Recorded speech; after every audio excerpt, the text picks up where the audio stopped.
अस्सलामुअलैकुम वरहमतुल्लाहि वबरकातुहू। मेरे प्यारे अजीज़ों, पेशा खिदमत है एक और इस्लामिक स्टोरी, सच्ची कहानी। आप लोग ज़रूर देखिएगा और दुआओं में याद रखिएगा। फ़ी अमान अल्लाह। अल्लाह हाफिज़। मैंने कभी सोचा भी नहीं था कि कभी मेरी जिंदगी में कोई ऐसा दिन भी आ सकता है। मैं सर पकड़े बैठी हुई थी। मेरे घर पर जो कयामत गुजर गई थी, उसके बाद तो मैं किसी के सामने नजरें उठाने के काबिल भी नहीं रही थी।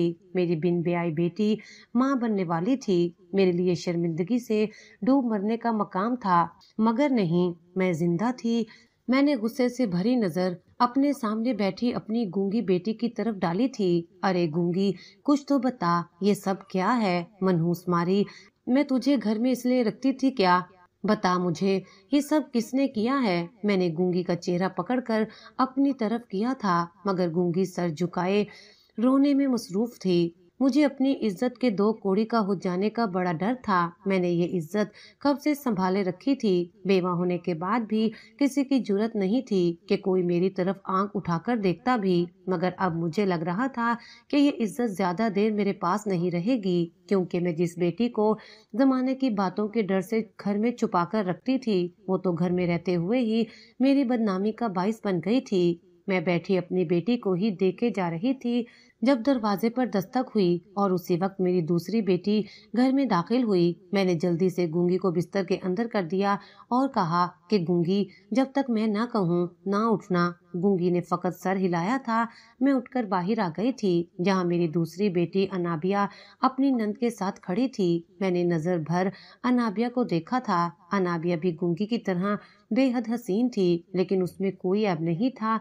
यही वजह थी कि मेरी गूंगी बेटी, जिसका नाम अबीहा था, वो अपने ऐब की वजह से 25 साल की होने के बावजूद मेरे दर पर बैठी हुई थी, जबकि अनाबिया की शादी 19 साल की उम्र में ही हो गई थी। मैंने दोनों से गले लगते दोनों का इस्तकबाल किया था। मैंने अनाबिया से पूछा कि कैसे आना हुआ, तो वो अपनी नंद की तरफ इशारा करके कहने लगी कि अम्मा, जो आपने मेरी नंद के देवर से गूंगी बाजी की बात चलाई थी ना, उनकी सास ने इनकार कर दिया है। कह रही हैं कि मेरा बेटा सिर्फ जरा सा लंगड़ा कर चलता है। मैं उसको गूंगी लड़की के साथ ब्याह कर उस पर जुल्म नहीं कर सकती। मैं दिल मसोर कर रह गई थी। थोड़ी देर के बाद अनाबिया की नंद चली गई थी, जबकि अनाबिया को मैंने रोक लिया था। उसकी नंद के जाते ही मैं अनाबिया के गले लगती ज़ारो कतार रो दी थी।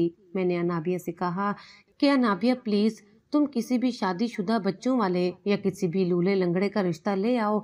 मैं अब जल्द से जल्द इसे रुखसत करना चाहती हूँ। अनाबिया मेरी तरफ देखकर हैरत से पूछने लगी कि क्या हुआ है। उसे कहीं न कहीं शक हो गया था। तब मैंने उसे सारी बात बता दी थी, जिसे सुनकर मेरी तरह वो भी सख्ते में चली गई थी। मैंने उसे कहा कि तुम जाकर उससे पूछो, शायद वो तुम्हें कुछ बता दे। अनाबिया मेरे कहने पर उससे पूछने गई थी, मगर अबीहा ने उसे भी कुछ नहीं बताया। वो भी मायूस लौट आई थी।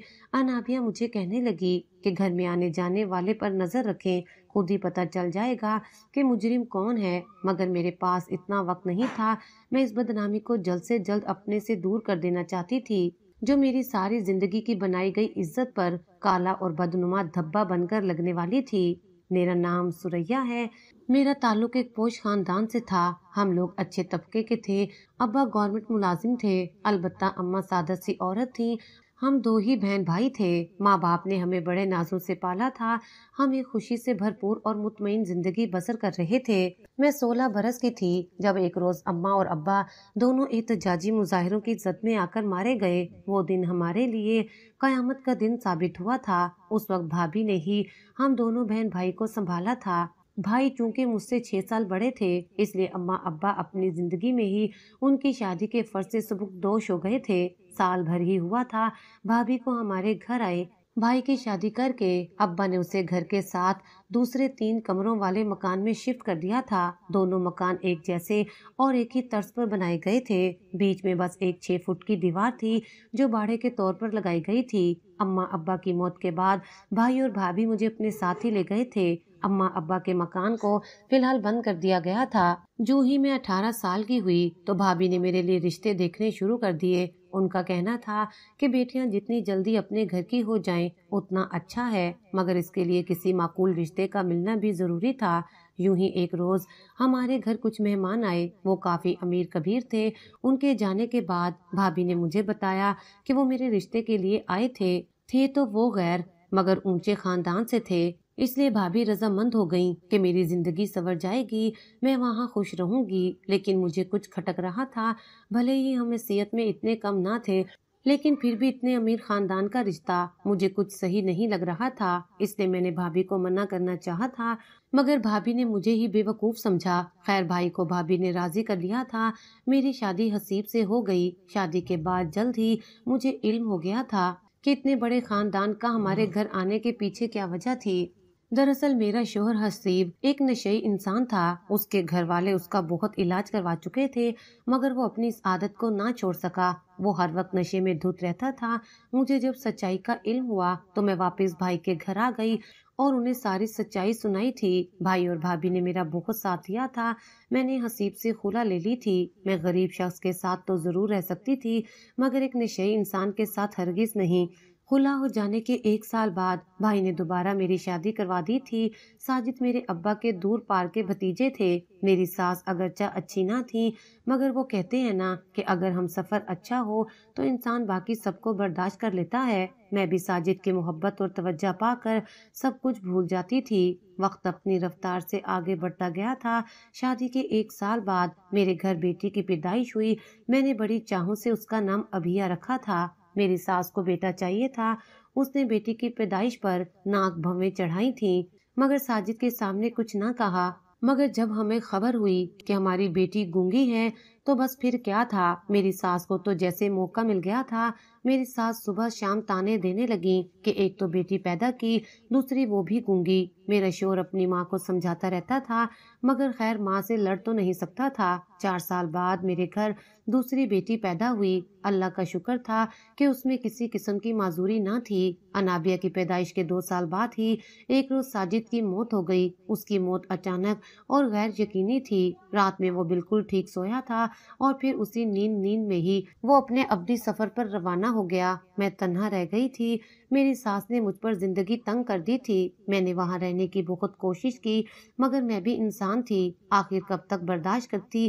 یوں ہی ایک روز اپنی بیٹیوں کو لے کر واپس بھائی کے گھر آ گئی تھی۔ بھائی اچھی نوکری کرتے تھے، وہ میرا اور میرے بچوں کا خرچہ اٹھانے لگے۔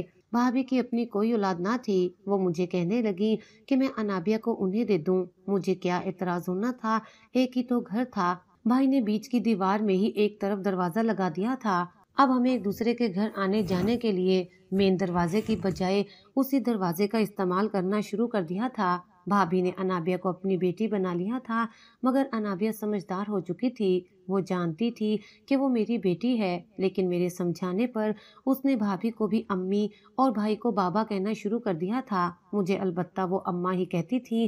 میں اکثر آ کر بھائی اور بھابھی کی طرف بیٹھی رہتی یا پھر فارغ رہنے سے تنگ ہوتی تو اپنی دوستوں کی طرف چلی جایا کرتی تھی جو اسی محلے میں مقیم تھیں اور ان سے میرا بچپن کا ساتھ تھا۔ اس روز بھی میں بھائی کی طرف بیٹھی ہوئی تھی جب بھابھی مجھے کہنے لگی کہ ابیا کا کوئی علاج وغیرہ کرواؤ، ہو سکتا ہے وہ ٹھیک ہو جائے، مگر میں نے دھیان نہ دیا۔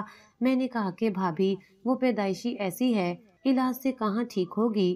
تو بھابھی کہنے لگی کہ کوشش کرنے میں کیا حرج ہے۔ میں نے حامی بھر لی تھی۔ بھائی ہی مجھے ہسپتال لے کر گئے تھے اور وہیں چیک اپ کے بعد ڈاکٹر نے بتایا تھا کہ ابیا کے ٹھیک ہونے کے چانس بہت کم ہیں، آپریشن سے ہو سکتا ہے وہ ٹھیک ہو جائے، مگر جو آپریشن وہ بتا رہے تھے وہ ہمارے بس سے باہر تھا۔ ہم چپ چاپ گھر آ گئے تھے۔ بھابھی ابیا کو لے کر بہت دکھی ہوتی اور کہتی کہ سریا مجھے تمہاری ابیا کی بہت پریشانی ہے، اگر میری کوئی اولاد ہوتی، میرا کوئی بیٹا ہوتا تو چلو بات اور تھی، مگر یوں ابیا کی اگلی زندگی بے حد مشکل ہے، لڑکی ذات ہے۔ بھابھی کی اس بات نے مجھے بھی پریشان کر دیا تھا۔ ٹھیک ہی تو کہہ رہی تھی، وہ جو بات مجھے سمجھانا چاہ رہی تھی میں سمجھ گئی تھی اور مجھے خود پر حیرت تھی کہ یہ بات میرے ذہن میں کیوں نہ آئی تھی۔ ابیا جوانی کی عمر کو پہنچ چکی تھی، اس کے ساتھ ہی اسے لے کر میری فکریں بڑھتی گئی تھیں۔ پھر جب شادی کی عمر ہوئی تو اس کی تصویر دیکھ کر ہمارے گھر بہت سے رشتے آتے، کیونکہ ابیا شکل و صورت اور نین نقوش میں بہت حسین تھی۔ یہی وجہ تھی کہ جو بھی اس کی تصویر دیکھتا وہ ہمارے گھر اس کا رشتہ لے کر آ جاتے، مگر جب انہیں علم ہوتا کہ ابیا بول نہیں سکتی تو وہ انکار کر کے چلے جاتے۔ میری پریشانی دن ب دن بڑھتی ہی چلی جا رہی تھی۔ ایک طرف ابیہ کے بالکل رشتے نہیں آ رہے تھے، دوسری طرف انابیہ کے لیے ہر دوسرے روز رشتہ آیا ہوتا تھا۔ میں اب ہر وقت ابیہ کو کوستی رہتی کہ تجھے میرے ہی گھر میں پیدا ہونا تھا، اب کہاں سے ڈھونڈوں گی تمہارے لیے لڑکا، اور کون کرے گا تجھ سے شادی۔ ابیہ میری تلخ باتیں سنتی سر جھکا جاتی تھی۔ وہ پڑھی لکھی نہیں تھی کیونکہ میں نے اسے اسکول میں ڈالا ہی نہیں تھا، یہ سوچ کر کہ گونگی لڑکی کیا پڑھ لے گی۔ حالانکہ بھائی اور بھابھی نے بہت کہا کہ سوریا تم بہت غلط کر رہی ہو، اس کی آواز نہیں ہے نہ صحیح، تم اس سے اس کا بنیادی حق تو نہ چھینو، مگر اس وقت میں اپنی اولاد سے سخت منتفر ہوئی تھی۔ میں جب بھی انابیہ کو بولتے چالتے اور پڑھتے ہوئے دیکھتی تو میرے دل میں خواہش پیدا ہوتی کہ کاش گونگی بھی بول سکتی، مگر ایسا نہیں ہو سکا تھا۔ مجھے اس بات کا بہت رنج ہوتا تھا اور میں اپنا سارا غصہ ابیہ پر ہی نکالتی تھی، جیسے کہ گونگی ہونے میں سارا قصور اس کا ہی ہو۔ وہ بیچاری چپ چاپ میری مار کھاتی رہتی، پھر وہ بہت سہمی سہمی رہنے لگی تھی۔ پہلے تو وہ پھر میرے پاس آ کر بیٹھ جاتی اور اشاروں کناروں میں بات کرنے کی کوشش کرتی، مگر جب ایک دو مرتبہ میں نے اس کے یوں اشارے کرنے پر اس کے لیے حقارت کا اظہار کیا تو وہ بیچاری سہم گئی اور اس کے بعد میرے پاس اٹھنا بیٹھنا چھوڑ دیا۔ وہ مجھ سے خوف زدہ رہنے لگی تھی۔ میں نے بھی شکر ادا کیا تھا کہ اس سے جان چھوٹ گئی تھی۔ پہلے تو وہ میرے پیچھے پیچھے ہی رہتی تھی، مگر اب وہ زیادہ کمرے میں ہی رہنے لگی تھی۔ سوریا تم ابیہ کو ساتھ کیوں نہیں لاتی؟ ایک روز میں بھابھی کے گھر بیٹھی ہوئی تھی جب بھابھی نے پوچھا۔ میں نے بھابھی سے کہا کہ بھابھی اسے کیا ساتھ لاؤں، میں ادھر آتی ہوں یا کہیں بھی جاتی ہوں تو چلو بندہ دو گھڑی ساتھ بیٹھ کر باتیں کرتا ہے، کچھ اپنی کہتا ہے کچھ دوسرے کی سنتا ہے، ایسے میں ابیہ بیچاری ہمارے بیچ کیا کرے گی؟ اس کے اشارے تو اب مجھے بھی سمجھ نہیں آتے، اور کوئی کیا سمجھے گا؟ بھابھی نے مجھے کہا کہ سوریا بری بات ہے، وہ تمہاری بیٹی ہے، بھلے ہی وہ بول نہیں سکتی مگر سن تو سکتی ہے نا، اسے یوں گھر میں اکیلا نہ چھوڑ کر آیا کرو، جوان جہان بچی ہے، یہاں آیا کرو تو یہاں لے کر آیا کرو، نہیں تو کہیں بھی جاؤ اسے ساتھ لے کر جایا کرو، ورنہ ہماری طرف چھوڑ دیا کرو۔ میں نے سر اس بات میں ہلا دیا تھا اور پھر دوسری باتوں میں مشغول ہو گئی تھی۔ بھابھی کی بات گھر پہنچنے تک میرے ذہن سے نکل چکی تھی۔ گھر آئی تو دیکھا ابیہ کھانا بنا رہی تھی۔ ان کاموں میں وہ تیز تھی، یوٹیوب اور ٹی وی پر دیکھ دیکھ کر وہ ڈھیروں کھانے بنا لیتی تھی۔ اس کے ہاتھ میں بڑا ذائقہ تھا، صرف کھانا پکانا ہی نہیں بلکہ وہ گھر کا ہر ایک کام بہت ہی اچھے طریقے سے کرتی تھی، چاہے وہ برتن مانجنا ہوتا یا پھر صفائی کرنا، برتن دھوتی تو برتنوں میں منہ نظر آتا، اسی طرح جب جھاڑو لگانے کے بعد فرش لگاتی تو فرش بھی چمک جاتے تھے، فرش میں منہ دکھائی دیتا تھا۔ کبھی کبھی میں سوچتی کہ وہ جس گھر جائے گی اس کو جنت بنا دے گی، مگر اب اس کے لیے رشتے نہیں آتے تھے۔ دیکھ مجھے بے حد پریشانی ہو رہی تھی، کوئی بھی اس کے گونگے پن کی وجہ سے اس سے شادی کرنے کے لیے تیار نہیں تھا، جبکہ انابیہ کے لیے رشتوں کی لائنیں لگی ہوئی تھیں۔ آخر کو ایک معقول اور مناسب رشتے کو انابیہ کے لیے مقرر کر دیا گیا۔ مجھے ایک طرح خوشی بھی تھی انابیہ کی شادی کی، بلکہ میں اس کے لیے بہت خوش تھی، لیکن دوسری طرف میں ابیہ کو لے کر غصہ بھی تھی۔ انابیہ کی منگنی بہت دھوم دھام سے ہوئی تھی۔ میں تیار ہو رہی تھی جب ابیہ اپنے سوٹ لے کر آئی اور اشارے میں مجھ سے پوچھنے لگی کہ کون سا سوٹ پہنوں، تو میں نے اسے جھڑک دیا اور کہا کہ کوئی بھی سوٹ پہننے کی ضرورت نہیں ہے کیونکہ تم کہیں بھی نہیں جا رہی۔ میری بات سن کر اس کی آنکھوں میں آنسو آ گئے تھے۔ وہ اشارے میں کہنے لگی کہ میری بہن کی منگنی ہے، مجھے جانا ہے۔ نہ جانے کیوں اس وقت مجھے ابیہ کا انداز ضدی سا لگا تھا۔ مجھے ایک دم غصہ آ گیا۔ میں نے ابیہ کے منہ پر تھپڑ مارا اور پھر اسے دھکا دے کر بیڈ پر پھینک دیا اور کہا کہ میں نے کہا ہے نا کہ تم کہیں نہیں جا رہی، تمہیں ایک مرتبہ کی بات سمجھ کیوں نہیں آتی؟ چپ چاپ اپنے کمرے میں جاؤ اور سو جاؤ۔ تم اگر مجھے میرے منع کرنے کے باوجود وہاں دکھی تو مجھ سے برا کوئی نہیں ہوگا۔ میں نے اسے سخت سخت سنائی تھی۔ وہ روتے ہوئے اپنے کمرے میں چلی گئی تھی۔ مجھے پل کو اس کی روتی ہوئی آنکھیں دیکھ کر ملال ہوا تھا، مگر پھر میں نے سر جھٹک دیا اور اس کے نیچے گرے ہوئے سوٹ اٹھا کر بے دلی سے صوفے پر پھینک دیے تھے۔ اتنے میں بھابھی آ گئیں اور کہنے لگیں کہ بھائی سوریا اور کتنی دیر ہے، مہمان آ گئے ہیں، تم نے کب آنا ہے؟ میں نے بھابھی سے کہا کہ بھابھی میں بالکل تیار ہوں، بس آ ہی رہی تھی کہ آپ آ گئیں۔ بھابھی مجھ سے ابیہ کے بارے میں پوچھنے لگی کہ ابیہ کہاں ہے، وہ نہیں جائے گی کیا؟ تو میں نے کہا کہ نہیں بھابھی، اس کی طبیعت تھوڑی خراب ہے، उसे दवा दी है, शायद वो सो गई है, और वैसे भी मैं खुद भी उसे वहां लेकर नहीं जाना चाहती। ये सब देखकर उसका दिल दुखेगा। मैंने थप्पड़ वाली बात गोल कर दी थी। भाभी ने अबिया को देखना चाहा। जब मैंने कहा कि भाभी देर हो रही है, बाद में आकर देख लीजिएगा, अभी वैसे भी वो सो गई होगी। इतना कहकर मैं भाभी के साथ उनके घर आ गई थी। बहुत धूमधाम से मंगनी की गई थी। सारे काम निपटा कर मैं घर आई। अबिया के कमरे में गई तो वो बेड के पास बैठी, घुटनों में सर दिए हुए थी। उसका बदन होले होले कपकपा रहा था, जिससे मुझे अंदाजा हुआ कि वो रो रही थी। उसको रोता देखकर मेरा मूड बिगड़ा था। मैंने उसे कहा कि तुम यहाँ बैठी रोती रहो, वहाँ अनाबिया की इतनी धूमधाम से मंगनी हो गई है और 2 महीने बाद शादी भी है। तुमसे पूरे 4 साल छोटी है वो। अगर तुम ऐसी ना होती तो आज तुम भी आराम और सुकून से खुशी खुशी अपना घर बसा रही होती, मगर नहीं, तुम्हें तो बस माँ को परेशान ही करना है। मैं उसी को ही बातें सुना रही थी, जैसे कि गूंगा होना उसकी गलती थी। इस दौरान मैं ये बात भूल गई थी कि वो अपनी मर्जी से ऐसी नहीं थी। इस चीज पर उसका कोई इख्तियार नहीं था, ना ही ये चीज उसके बस में थी। मगर मेरी अकल पर जो पर्दा पड़ गया था, मुझे समझ ही नहीं आ रहा था। 2 महीने बाद अनाबिया की धूमधाम से शादी भी हो गई थी। वो अपने ससुराल में बहुत खुश थी। उसके ससुराल वाले बहुत अच्छे थे, सब उसका बहुत ख्याल रखते थे। उसको खुश और मुतमईन देखकर मैं भी बहुत खुश थी। अब मेरी कोशिश थी कि अब इसी तरह अबिया भी अपने घर की हो जाए तो मैं उसकी जिम्मेदारी से भी आजाद हो जाऊंगी। सारा मसला ही तो यही था। उसकी शादी की उम्र निकलती जा रही थी और उसका कहीं रिश्ता नहीं हो रहा था।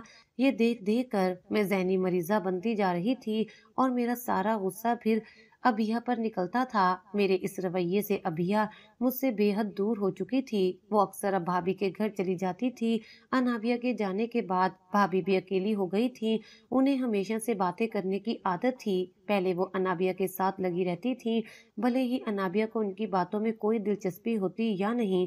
अब अनाबिया के जाने के बाद वो अबिया को बुला लेती और उसको साथ बिठाकर उससे न जाने क्या क्या बातें करती रहती थी। कभी कभी मुझे हैरत होती थी कि भाभी उससे इतनी बातें कर कैसे लेती हैं, ये जानते हुए भी कि वो उनकी किसी भी बात का जवाब नहीं दे सकती है। मैं जब भी पूछती तो हमेशा यही कह देती कि सुरैया, वो मुझे सुन तो सकती है ना, और मेरे लिए यही बहुत है कि इस घर में मुझे सुनने के लिए दीवारों के अलावा भी कोई है, वरना भाई मैं तो तंग आ जाती हूँ खाली खाली घर से। भाभी की अपनी ही अजीब मंतिक थी। उस रोज भी मैं पड़ोस में गई थी। पड़ोसन खाला की तबीयत कुछ खराब थी, सो मैं अयादत के बहाने चली गई। वापस आई तो अबिया घर में नहीं थी। उसे आवाजें देते देते मैं भाभी के घर की तरफ आ गई। भाभी के कमरे के बाहर पहुंचते मुझे अंदर से हंसने की आवाजें सुनाई दी थीं। मैं हैरान होते अंदर गई कि भाभी के साथ कौन हंस रहा है। देखा तो भाभी और अबिया बेड पर बैठी हुई थी, जबकि सामने सोफे पर एक 25-26 साला खुश शक्ल नौजवान बैठा हुआ था, जिसकी शक्ल भाभी से मेल खाती थी। उसने मुझे आते देख सलाम किया। मैंने सलाम का जवाब देते नासमझी से भाभी की तरफ देखा तो भाभी कहने लगी, सुरैया, ये मेरा भाई अकबर है। मैंने हैरत से अकबर और भाभी की तरफ देखा। वो दोनों बहन भाई कम और माँ और बेटा ज्यादा लग रहे थे। भाभी की उम्र 48 साल थी। मेरे हैरान होने पर भाभी ने कहा कि सुरैया, हैरान होने की जरूरत नहीं है, ये मेरा भाई ही है। दरअसल मेरे माँ बाप की आखिरी उम्र की गलती थी। इतना कहकर भाभी जोरदार कहकर लगाकर हंस पड़ी, जबकि अकबर ने सर झुका लिया। मेरा मूड भी फ्रेश हो गया था। मैं जाकर भाभी के पास बैठ गई और उन्हें कहा कि फिर तो आपको इसका नाम अकबर की बजाय असगर रखना चाहिए था। मेरा लहजा शरारती था, जिसे महसूस करते भाभी एक मर्तबा फिर से हंस पड़ी थी, और इस मर्तबा उनकी हंसी की आवाज में अकबर की हंसी भी शामिल हो गई थी। मैंने अबिया की तरफ देखा, वो भी खुश हो रही थी, मगर मुझे देखते ही उसका चेहरा मुरझा गया था। थोड़े दिनों बाद अनाबिया घर आई तो मैंने उसे कहा कि अपने ससुराल में कहीं पे अबिया की बात चलाए, तो उसने हामी भर ली और कहा कि उसकी नंद का देवर है जो लंगड़ा कर चलता है, पैदाइशी ऐसा है। वहीं बात करती हूँ, शायद कहीं बात बन जाए। मेरे दिल में उम्मीद जा गई थी कि वो अपने लंगड़े बेटे के लिए मेरी गूंगी बेटी को कबूल कर ही लेंगे। कुछ ही दिन गुजरे थे। भाभी सौदा सल्फ लेने मार्केट गई हुई थी। ان کی کال آئی اور کہا کہ میں اکبر کو بھیج رہی ہوں، اس کے ساتھ ابیہ کو اسٹور پر بھیج دو۔ انہوں نے کچھ نئی ڈشز بنانی تھی مگر انہیں جو چیزیں لانی تھی وہ بھول گئی تھی۔ تبھی وہ ابیہ کو بلا رہی تھی۔ کچھ دیر بعد دروازے پر دستک ہوئی تو دیکھا کہ اکبر کے ساتھ ساتھ بھابھی بھی واپس آ گئی تھی۔ میرے پوچھنے پر کہنے لگی کہ بھائی میری ٹانگیں تو بالکل جواب دے گئی ہیں، مجھ سے مزید کھڑا نہیں رہا جا رہا تھا، تم ایسا کرو ابیہ کو بلاؤ، وہ خود اکبر کے ساتھ جا کر لے آئے گی۔ ابیہ اکبر کے ساتھ چلی گئی تھی اور ان کی واپسی 2 گھنٹے بعد ہوئی تھی، کیونکہ بھابھی نے گھر کا باقی سامان بھی نہ خریدا تھا، سب کچھ اکبر اور ابیہ ہی خرید کر لائے تھے۔ دن گزرتے جا رہے تھے، انابیہ کی طرف سے کوئی جواب نہیں آیا تھا۔ ویسے بھی اب اس کے گھر بھی خوشخبری متوقع تھی، اس بیچاری کے اپنے بھی 100 کام تھے۔ میں نے سوچا خود جا کر انابیہ سے مل آؤں، ویسے بھی 1.5 مہینے سے زیادہ ہو گیا تھا اس سے ملے ہوئے۔ ابیہ کو 2 دن سے بخار تھا، وہ کچھ سست سی تھی۔ میں نے خود ہی شام کے لیے دال چڑھا دی کہ چلو اگر آنے میں دیر ہو گئی تو پک جائے گی۔ میں ابیہ کو آوازیں دینے لگی کہ آ کر دیکھ لے اور پھر پریشر وغیرہ کا بھی دھیان رکھ لے۔ میں نے 2-3 آوازیں دی مگر وہ باہر نہیں آئی۔ مجھے پریشانی ہوئی تھی کیونکہ عموماً مجھے کبھی دوسری مرتبہ آواز دینے کی ضرورت ہی نہیں پڑتی تھی، وہ میری پہلی ہی آواز پر حاضر ہو جاتی تھی۔ میں آنچ دھیمی کرتے اس کے کمرے میں گئی تاکہ دیکھ سکوں کہ کہیں اس کی صحت تو زیادہ خراب نہیں ہو گئی۔ میں اسے کل سے کئی مرتبہ ڈاکٹر کے پاس جانے کا کہہ چکی تھی مگر وہ ہر مرتبہ انکار کر رہی تھی۔ بھابھی نے بھی اسے ڈاکٹر کے پاس جانے کا کہا مگر اس نے پھر بھی انکار کر دیا تھا۔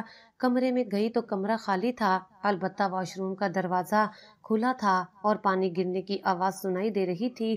میں جو ہی آگے گئی سامنے کا منظر دیکھ کر میرے پیروں تلے سے زمین ہی نکل گئی تھی۔ میں نے دونوں ہاتھ منہ پر رکھ لیے تھے اور بے یقینی سے سامنے کا منظر دیکھنے لگی تھی جہاں میری بیٹی واش بیسن پر جھکی ہوئی الٹیاں کرتے ہوئے نڈھال ہو رہی تھی۔ میری آمد سے بے خبر اس نے نل بند کیا اور منہ پونچھتے ہوئے باہر آئی تھی۔ مجھے کھڑا دیکھ وہ میری ہی طرف آئی اور بے ہوش ہو کر گر پڑی۔ میرے شک کی کوئی گنجائش باقی نہ رہی تھی، کوئی میری بیٹی کی عزت سے کھیل چکا تھا۔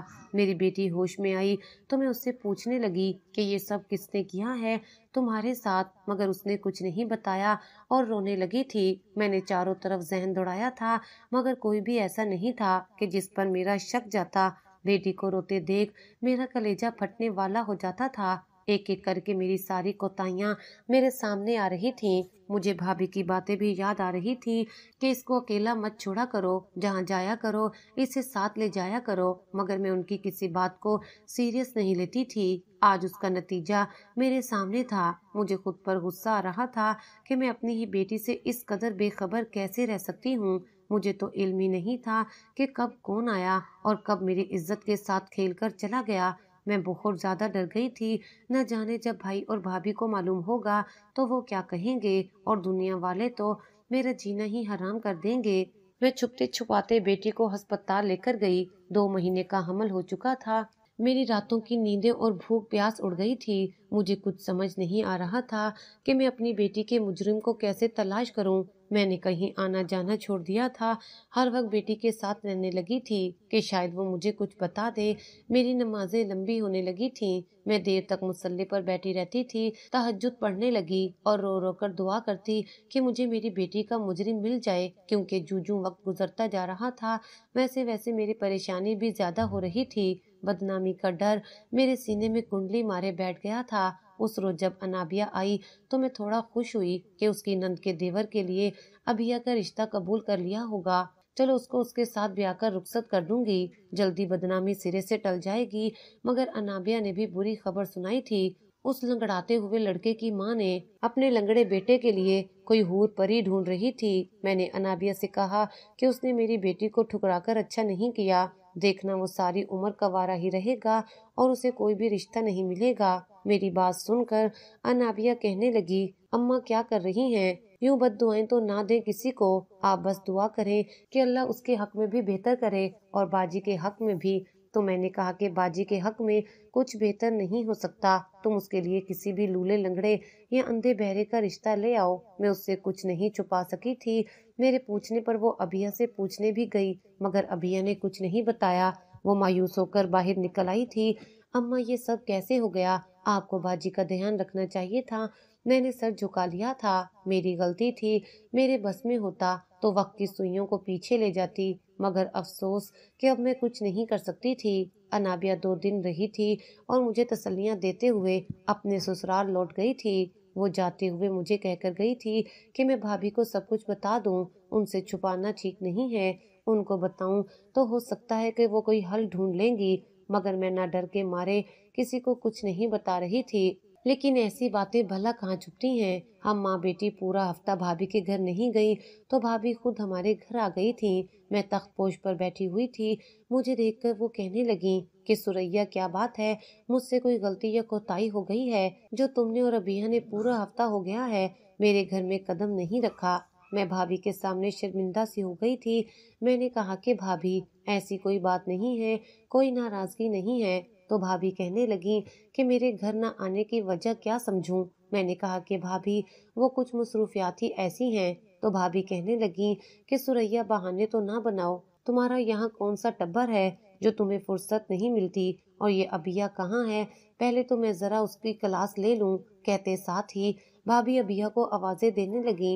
मैंने कहा कि भाभी, अबिया की तबीयत ठीक नहीं है। तो भाभी पूछने लगी कि कब से है। तो मैंने कहा कि पिछले हफ्ते से। तो भाभी नाराजगी से मुझे कहने लगी कि सुरैया, तुम अबिया के मामले में बहुत लापरवाह हो। तुम उठो, उसे मैं अभी अस्पताल लेकर जाती हूँ। भाभी एकदम से उठ खड़ी हुई। मैंने मरी मरी आवाज में कहा कि मैं इसे अस्पताल लेकर गई थी। ना चाहते हुए भी मेरा लहजा भीग गया था। भाभी ने मेरा चेहरा पकड़ते अपनी तरफ मोड़ा और कहने लगी कि सुरैया, क्या बात है, तुम कुछ परेशान लग रही हो, कोई बात है तो बताओ। मेरी बर्दाश्त यहीं तक थी। मेरा जब्त जवाब दे गया था। 1 हफ्ते से जो मेरे दिल में गुबार था वो सारा आंसू की सूरत में बह निकला था। मैं भाभी के गले लगती फूट फूट कर रो दी थी। भाभी कहने लगी कि सुरैया, क्या हो गया है, क्यों इस तरह रो रही हो, कुछ तो बताओ। अबिया तो ठीक है ना। भाभी के दिल और लहजे में फिक्र ही फिक्र थी, मगर मैं काफी देर तक रोते हुए अपने दिल का गुबार हल्का करती रही थी। काफी देर रो लेने के बाद मैं भाभी से अलग हुई और उनको लेकर कमरे में आ गई, जहां अबिया बिस्तर पर चित लेटी हुई थी। छत को देखती दूर खलाओं में खोई हुई थी। मैं भाभी को लेते सोफे पर बैठ गई और उन्हें सब बता दिया था। मेरी बात सुनने के बाद भाभी ने हैरत से मेरी तरफ देखा था, जैसे उन्हें यकीन ही ना हो, मगर जब मैंने सर हिलाया तो उनके चेहरे पर भी परेशानी की लकीरें फैल गई थीं। वो कहने लगी कि मैं तुम्हें उस वक्त भी कहती थी, सुरैया, कि बच्ची को अकेला ना छोड़ो, इसको अपने साथ रखा करो। ये सब तुम्हारी गफलत की वजह से हुआ है। तुम्हारी बच्ची की जिंदगी तुम्हारी वजह से बर्बाद हुई है। मैं तो यहाँ किसी और ही काम के लिए। इतना कहकर भाभी चुप हो गई थी। मैंने भाभी से पूछा भी कि क्या बात है, तो भाभी कहने लगी कि कुछ नहीं। वो मुसलसल अबिया को देख रही थी। थोड़ी देर बाद कहने लगी कि मुझे पानी पिला दो। मैं बाहर चली गई। वापस आई तो देखा कि अबिया उठकर बैठी हुई थी और भाभी उसके पास बैठी हुई थी और न जाने उसे क्या कह रही थी। मैंने पानी दिया तो भाभी ने आधा पीकर मुझे वापस कर दिया और कहने लगी कि सुरैया, मुझे जरूरी काम याद आ गया है। मैं शाम को तुम्हारी तरफ आऊंगी, फिर मिलकर इस मसले का हल सोचते हैं। मैं अभी भाभी को रोककर उनसे बातें करना चाहती थी, मगर भाभी चली गई थी। मैं शाम में इंतजार करती रही थी, मगर वो शाम में भी ना आई थी। हाँ, अलबत्ता वो दूसरे रोज सवेरे आ गई थी। मैं और अभिया बामुश्किल नाश्ता करके फ्री हुई थी। मेरा इरादा बर्तन धोने का था। मैंने सोचा कि यूं ही साथ साथ भाभी से बात करती रहूंगी। जो भी बात हुई, मगर भाभी ने मुझे अपने पास बुलाया और कहा कि यहाँ आकर बैठो, मुझे तुमसे जरूरी बात करनी है। भाभी का लहजा संजीदगी से भरा हुआ था और ऐसा तभी होता था कि जब कोई जरूरी या अहम बात हो। मैं भाभी के पास आकर बैठ गई और उनसे इस्तफसार किया कि भाभी, क्या बात है। तो भाभी कहने लगी कि देखो सुरैया, जो बात मैं तुमसे करने जा रही हूँ उसे निहायत इत्मीनान से सुनना। जो कुछ हुआ इसमें अबिया की कोई गलती नहीं है। गलती तो हम बड़ों से ही हुई है। हम ही गफलत बरतते हैं, जिसके बाइस हमें आज ये दिन देखने को मिला। मगर खैर, जो होना था वो हो चुका है, और जो मैं तुम्हें बता रही हूँ वो गौर से सुनना। ना जाने क्या बात थी जो भाभी बार बार तहमीद बांध रही थी। मैंने उन्हें कहा कि भाभी, कहीं क्या बात है। तो भाभी ने जो कुछ मुझे बताया वो सुनकर मैं गुमसुम सी रह गई थी। भाभी कहने लगी कि अबिया का बच्चा नाजायज नहीं है और ना ही किसी ने उसके साथ कुछ गलत किया है। भाभी की बात सुनकर मैं हैरान होते हुए उनकी तरफ देखा और कहा कि ये आप कैसे कह सकती हैं? आप जानती हैं वो बिन ब्याही माँ बनने वाली है, इसकी औलाद नाजायज ही हुई ना। भाभी कहने लगी कि मुझे माफ कर दो सुरैया, मुझे इल्म नहीं था कि अकबर कोई ऐसा कदम उठा लेगा।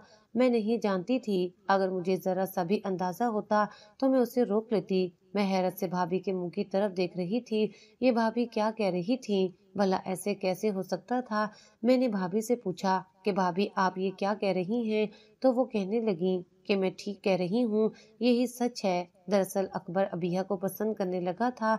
उसे अबिया पहली नजर में ही भाग गई थी। तब उसने अबिया से इस चीज का इजहार किया तो अबिया डर गई। वो तुमसे खौफजदा थी कि न जाने ये बात पता चलने पर वो कैसा रिएक्ट करे। ये बात अबिया ने ही अकबर को बताई है कि शायद तुम उसे मारती पीटती हो। मुझे कल यहाँ अकबर ने ही भेजा था अबिया के रिश्ते के लिए, मगर मैं नहीं जानती थी।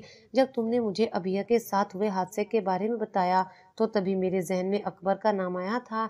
मुझे शक हुआ, इसलिए मैंने तुम्हें बहाने से बाहर भेजकर अबिया से अकबर के बारे में पूछा तो अबिया ने मेरे शक की तस्दीक कर दी थी। मैंने घर जाकर अकबर को फोन करके बुलाया और मेरे सख्ती से पूछने पर उसने ये बात कबूल कर ली कि वो पहले ही निकाह कर चुके हैं। उस रोज मार्केट से वापसी पर वो अबिया को मस्जिद लेके गया था और वहाँ दोनों ने निकाह कर लिया था। ये उनका जायज बच्चा है, मगर मैं तुमसे माफी मांगती हूँ अपने भाई की तरफ से। मेरे भाई की वजह से तुम्हें इतनी परेशानी उठानी पड़ी। खैर अब फैसला तुम्हारा है, तुम क्या फैसला करती हो? क्योंकि अकबर से मैं अच्छी तरह पूछ चुकी हूँ, वो अपने किए पर नादिम है। उसे ऐसा नहीं करना चाहिए था, मगर वो अबिया से बहुत मोहब्बत करता है और उसे बहुत खुश रखेगा। अबिया भी उसके साथ खुश रहेगी, लेकिन बहरहाल वो तुम्हारी बेटी है। तुम अच्छी तरह से सोच समझकर फैसला लो। अकबर अबिया को सारी दुनिया के सामने इज्जत से रुखसत करवा कर ले जाना चाहता है। भाभी इतना कहकर चली गई थी, जबकि मैं काफी देर तक अपनी जगह पर थी, हिल भी ना सकी थी। सही कहा था भाभी ने, गलती मेरी ही थी। मेरे प्यार और तवज्जो न देने पर अबिया सारी जिंदगी मोहब्बत को तरसी रही थी। अब जब अकबर ने उससे इजहार किया तो वो उसी की हो गई। मैंने फैसला कर लिया था कि मुझे क्या करना है, लेकिन भाभी को कोई भी जवाब देने से पहले मैं एक दफा अबिया से उसकी मर्जी जानना चाहती थी। मैं अबिया के पास गई, उसको प्यार से अपने पास बुलाकर पूछा था कि उसकी क्या मर्जी है, क्या वो अकबर के साथ रहना चाहती है या नहीं। अबिया ने अकबर के हक में फैसला दिया था, लेकिन उस दौरान वो बहुत खौफजदा हो गई थी और ये डर मेरा ही था। मैंने मोहब्बत से आगे बढ़कर उसे गले लगा लिया था और उसे कहा कि मेरी बच्ची, मुझे माफ कर दो, मुझसे बहुत सी गलतियां हुई। मैं हमेशा तुम्हें कोसती रही और तुम्हें कसूरवार ठहराती रही, जैसे कि ना बोलना तुम्हारी गलती हो। मैं ये बात भूल गई थी कि ये तो खुदाई काम है, इनमें किसी इंसान का कोई अमल दखल नहीं। मैंने आज तक तुम्हारे साथ जो ज्यादतियां भी की थी, उन सब के लिए मुझे माफ कर दो। मैं सच में बहुत शर्मिंदा हूँ।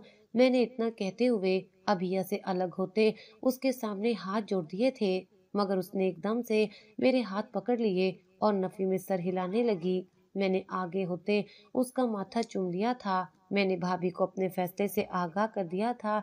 मैं सब कुछ सादगी से करना चाहती थी, मगर अकबर और भाभी ने कहा कि सब कुछ बहुत धूमधाम से होगा ताकि वो सारे लोग देख सकें और अफसोस कर सकें जिन्होंने मेरे हीरे जैसी अबिया को ठुकराया था। इनका निकाह सबके सामने दोबारा होना था। भाई ने निकाह से पहले मुझे बुलाकर पूछा कि सुरैया तुम खुश तो हो ना, और अबिया से पूछा है क्या उसकी रजामंदी है या फिर तुम ये सिर्फ अपनी भाभी के कहने पर ऐसा कर रही हो। मैंने कहा कि नहीं भाई, भाभी ने ऐसा कुछ नहीं किया, वो तो बच्चों की मर्जी है, उस पर ही सब हो रहा है, आप बेफिक्र रहें। मेरी बात सुनकर भाई भी मुतमईन हो गए थे।